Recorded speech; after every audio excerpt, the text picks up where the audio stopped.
1년 뒤 도시공원 구역이 무더기로 풀릴 상황에 놓이자 시민단체들이 정부가 사들이는 등 대책을 촉구하고 나섰습니다. 20년이 넘은 노후 상수도관 비율이 32%에 이르지만 수천억 원의 비용 탓에 교체 사업은 더디기만 합니다. 국민연금공단 등 혁신도시 이전 기관들이 지역 대학생 교육과정을 만들면서 맞춤형 인재 양성과 채용 확대가 기대됩니다. 남원의 원룸에서 흉기에 찔린 50대 남성이 10여일 만에 숨진 채 발견됐습니다. 시청자 여러분 안녕하십니까? JTV 8시 뉴스입니다. 20년 넘게 공원으로 만들지 않아 내년 7월이면 사라질 위기에 놓인 도시공원이 무려 100여 곳에 이릅니다. 축구장 1,860개에 해당되는 면적인데 1년을 남기고 시군마다 대책 마련에 고심입니다. 권대성 기자의 보도입니다. 1967년 공원구역으로 지정되고도 공원으로 만들어지지 못한 익산 마동공원. 내년 7월이면 도시공원 일몰제에 따라 공원구역에서 풀리게 됩니다.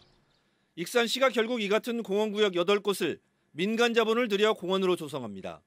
민간 사업자가 공원구역의 30%는 아파트를 짓고 나머지 70%를 공원으로 만들어 익산시에 기부하는 방식입니다. 시민들이 원하는 다양한 문화시설, 휴양시설, 체육시설 및 조경시설 등을 설치해서 시민들에게 쾌적한 도시 환경과 지속 가능한 녹지 공간을 제공하는 데 목적이 있습니다. 문제는 민간 공원을 만들거나 시군이 땅을 사들이는 등 대책이 없는 도시공원이 14개 시군에서 90여 곳이나 된다는 점입니다. 면적이 축구장 1,860개에 해당되는 14제곱킬로미터에 이릅니다. 시군이 이 땅을 사들이는 데만 1조 4천억 원이 필요합니다. 그런데 올해 14개 시군이 확보한 예산은 360억 원이 고작입니다. 정부는 부랴부랴 지자체가 땅을 매입하기 위해 지방채를 발행하면 한도를 높여주는 등의 대책을 내놨습니다. 하지만 지자체들은 매입비를 정부가 지원하는 것 같은 핵심 대책이 끊임없는 요구에도 빠졌다면서 시큰둥한 반응입니다. 도시공원을 조성하거나 토지를 매입하려면 매입 비용이 아주 크기 때문에 정부에서 매입 비용에 대해서 지원이 필요합니다. 도시공원 구역이 무더기로 풀릴 상황에 지자체의 고민도 커지고 있습니다. JTB 뉴스 권대성입니다. 앞서 보신 것처럼 도시공원 지정 해제를 앞두고 시민단체들이 공동 대응에 나섰습니다. 도시공원 매입을 자치단체에 떠넘기지 말고 정부가 법 개정을 통해 실효성 있는 대책을 내놓아야 한다고 강조했습니다. 계속해서 하원호 기자입니다. 전주 도심에 자리 잡은 인후공원입니다. 주택가와 가까워 찾는 사람들이 많습니다. 여름에도 나무 그늘이 시원하고 운동하기도 좋고 아주 좋아요. 가까우니까 더더욱 자주 오는 편이죠. 그런데 이 공원 부지 대부분은 개인 사유지. 도시공원 일몰제가 시작되는 내년 7월부터는 이용이 제한될 수도 있습니다. 도시공원 지정이 해제되면 땅 주인이 이곳에 철조망을 치고 시민들의 출입을 막아도 정당한 재산권 행사로 간주돼 제재할 방법이 없습니다. 환경 시민단체가 정부의 적극적인 대응을 촉구하고 나섰습니다. 가뜩이나 재정이 열악한 자치단체에 공원 부지 매입 비용을 떠넘기지 말고 다른 도시계획 시설처럼 80%까지 지원해야 한다는 겁니다. 매입 비용을 지원하지 않으면 이거는 불가능한 일이거든요. 그래서 1년 남은 이 시점에 저희들이 할 수 있는 것은 법을 개정해서 도시공원을 좀 지킬 수 있도록 하자. 또 공원구역 토지주의 상속세와 재산세를 전액 감면하고 실효성 있는 대책 마련을 위해 공원 일몰제를 늦춰야 한다고 주장했습니다. 정부가 턱없이 부족한 대책을 보완하여 종합대책을 수립하기 위해서는 최소한 3년의 실효기간 유예가 필요하다. 도시공원 일몰제 대응 전북행동은 도시공원을 지키기 위한 법 개정 운동에 적극 나설 계획입니다. JTB 뉴스 하원호입니다. 얼마 전 익산 팔봉동 일대 수돗물에서 녹물이 나와 주민들이 사흘 넘게 큰 불편을 겪었는데요. 매설된 지 30년 넘은 노후관이 원인이었습니다. 익산뿐 아니라 전북 상수도관의 전반적인 정비가 시급하지만 예산 문제에 발목이 잡혀 있습니다. 보도에 주혜인 기자입니다. 익산 팔봉동 일대 수도관에서 녹물이 나오기 시작한 건 지난 22일 새벽 6시쯤. 복구가 늦어지면서 주민 1,200여 가구가 사흘 넘게 불편을 겪었습니다. 보통 하루면 된다고 하는데 3일이나 녹물이 계속 나왔거든요. 이게 3일이나 걸릴 일이었는지. 원인은 매설된 지 31년 된 상수도관. 관 내부에 노폐물이 떨어져 나온 겁니다. 2017년 기준 전북 상수도관의 32.1%는 매설된 지 20년이 넘은 노후관입니다. 한 해 평균 누수율도 전국 평균의 2배가 넘는 20.8%에 이릅니다. 평균 수도요금으로 환산하면 1년에 671억 원이 새나가고 있는 셈입니다. 전북의 노후 상수도를 정비하려면 수천억 원의 예산이 필요한 상황. 정부는 2017년부터 군 지역의 노후관 정비 비용을 지원하고 있지만 시 지역은 2022년 이후에야 지원이 가능하다는 입장입니다. 누수가 자주 발생하는 지역 민원 위주의 그런 지역에 대해서 노후관 교체를 하고 있고요. 전체적으로 노후관 교체에는 사실상 예산이 없기 때문에 어렵습니다. 정부 지원을 받는다 해도 사업 비용의 최대 40%는 지자체가 부담해야 됩니다. 익산시의 경우 자체적으로 800억 원을 마련하기 위해서는 주민에게 부담을 주는 상수도 요금 인상이 불가피하기 때문에 이러지도 저러지도 못하는 상황입니다. JTB 뉴스 주혜인입니다. 교육 재정이 열악한데도 여전히 제때 사용하지 못한 불용액이 지나치게 많은 것으로 나타났습니다. 전북도의회 교육위원회는 전북교육청의 2017 회계연도의 불용액은 921억 원, 2018 회계연도 불용액은 784억 원에 이른다며 재발 방지와 대책 마련을 촉구했습니다. 최영규 교육위원장은 관행적인 예산 편성으로 인해 상황이 좀처럼 개선되지 않고 있다면서 예산 편성에서 집행 단계까지 철저한 점검을 통해 효율적인 관리를 주문했습니다. 새만금을 두바이처럼 스마트 수변 도시로 조성하겠다는 새만금 개발청의 계획에 대해 전북환경운동연합이 사막의 신기루에 불과하다고 비판했습니다. 전북환경운동연합은 수변도시 예정지는 연약 지반이어서 지반 침하 가능성이 높고 수질도 4, 5급수 수준으로 열악해 성공 가능성이 희박하다고 주장했습니다. 이 단체는 또 일단 땅부터 넓히고 보자는 속도전보다 정확한 진단과 처방을 통해 실현 가능한 개발을 모색하는 것이 우선이라고 강조했습니다. 전북혁신도시 이전기관들이 대학생 교육과 취업을 지원하기 위한 오픈 캠퍼스를 잇따라 개설하고 있습니다. 오픈 캠퍼스를 통해 이전기관들의 지역 인재 채용이 늘 것으로 기대되고 있습니다. 보도에 오정현 기자입니다. 국민연금공단이 지역 대학생을 대상으로 한 오픈 캠퍼스를 열기로 했습니다. 여름방학과 겨울방학 기간 운영되는 오픈 캠퍼스에서는 한 해 대학생 240명이 국민연금 제도와 연기금에 대한 교육을 받게 됩니다. 이 과정을 수료한 대학생은 대학교에서 학점을 인정받을 뿐만 아니라 국민연금공단 채용 과정에서 가점을 부여받게 됩니다. 이전 공공기관 입장에서는 우수한 인력을 일찌감치 양성할 필요성이 있고요. 도내 대학과 대학생 입장에서는 입사를 목표로 일찍 준비하게 하는 측면에서 이전 기관의 오픈 캠퍼스는 한국전기안전공사에 이어 국민연금공단이 두 번째로 개설했습니다. 올해 하반기에는 한국국토정보공사와 농업기술실용화재단이 각각 오픈 캠퍼스를 개설할 계획입니다. 지난해 전북 이전 기관의 지역인재 채용 비율은 전국 최하위권인 19.5%. 맞춤형 전문 인력을 양성하는 오픈 캠퍼스는 지역인재 채용 비율을 높이는 데 크게 기여할 전망입니다.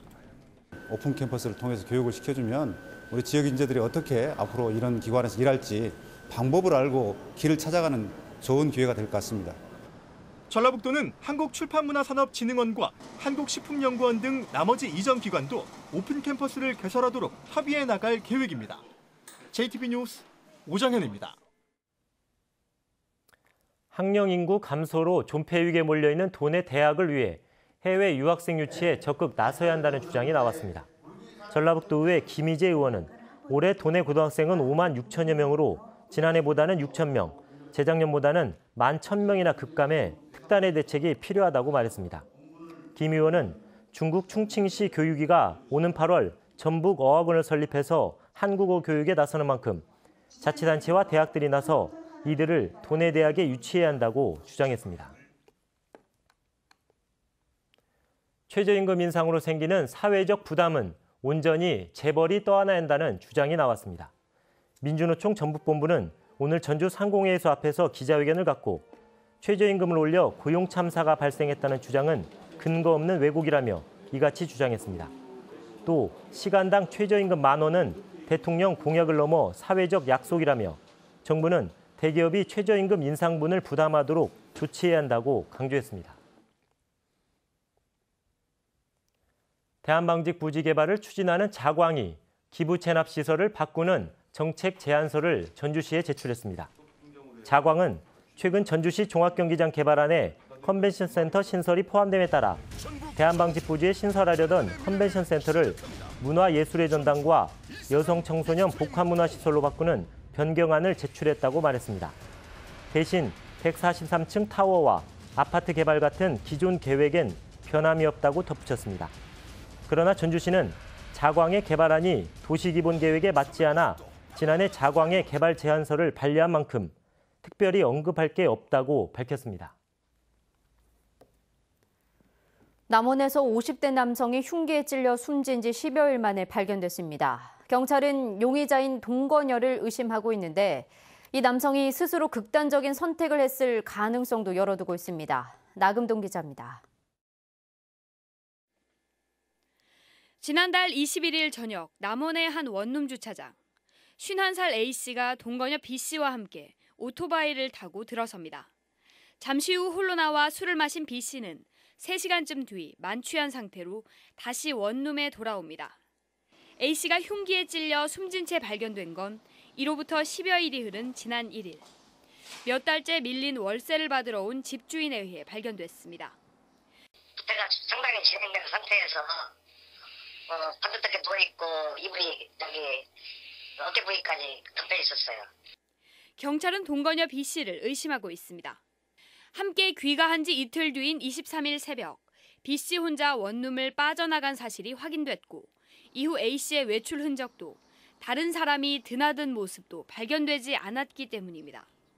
평소에도 A씨와 자주 다툰 데다 21일에도 두 사람이 심하게 싸운 것으로 확인됐습니다.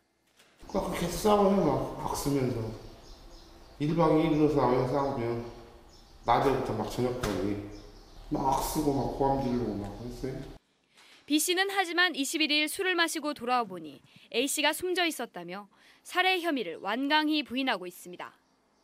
경찰은 B씨가 23일 원룸에서 나와 숙박업소에서 생활해왔다고 진술함에 따라 이후 B씨의 행적과 통화 내역 등을 조사하고 있습니다.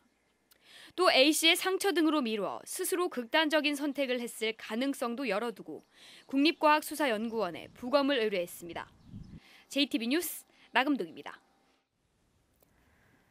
아프리카 돼지열병이 중국에서 북한으로 확산됨에 따라 방역 활동이 강화됩니다. 농림축산식품부는 이번 달부터 전국에서 거점 소독시설을 운영하면서 다음 주에는 양돈 농가에서 일제 소독을 실시하기로 했습니다.